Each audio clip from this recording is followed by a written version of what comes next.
Good day, folks, and welcome to another edition of Lumberjack Logic. I'm your host, Neil Johnson, excited to be with you and share this report. This report sucks.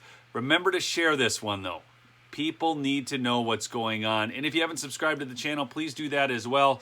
The headline, with oil prices up more than 60% in a year, Biden decides to sell U.S. oil reserves overseas to Asia. I kid you not. This is unreal. Now, what gets wild about this is we have oil reserves here in the U.S. Listen to the whole report, how this is working out, okay? So, Education Views reports practically overnight, America went from oil independence and being a net oil importer to suffering shortages and, as noted, rising prices. When asked about the problem, Biden risibly blamed OPEC and Russia. Meanwhile, Jennifer Granholm, if you saw that, she just kind of cackled and laughed about it, thought it was really funny.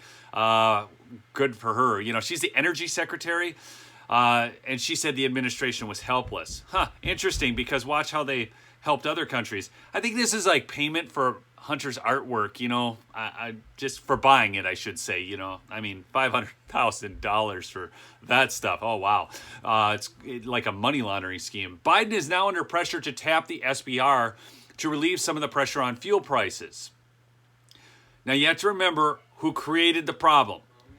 And you have to remember that Chuck Schumer wants to lower prices by chipping away at our SPR emergency supply.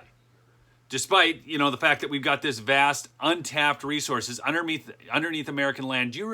Some of you won't remember this, but back in the 70s, they told us we were going to run out of oil. All the known oil reserves were going to be used up. It's crisis to crisis to crisis with these people, okay? And yet here, now we have more known oil reserves than at any other time in history, okay?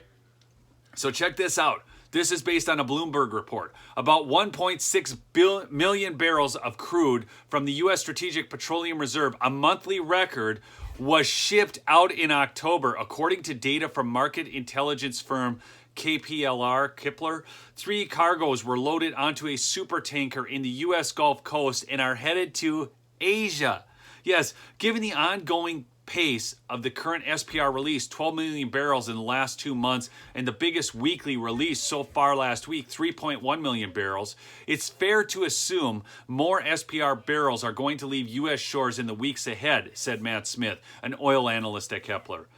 Biden gave Taliban terrorists $84 billion in arms and gear and planes and choppers. Biden opened the southern border and more than 1 million illegal immigrants have crossed into the U.S. Now Biden sells the U.S. oil reserves to Asia after changing America from being an oil exporter to dependent on Russia and the Middle East. And don't ever forget, he canceled the Keystone Pipeline and then thought the Russian pipeline was great. Folks, this administration is a disaster. Hey, remember to go to lumberjacklogicshow.com. Get some of the best conservative merchandise out there. I still have some of the hand-thrown pottery mugs. Okay, pick some of those up. And, also get to Freedom Hill Coffee. Great sponsor, all right? They support veterans' causes, and you can use promo code Lumberjack to save 10%. All the links are below in the description. Thank you so much. Remember to subscribe. Peace out.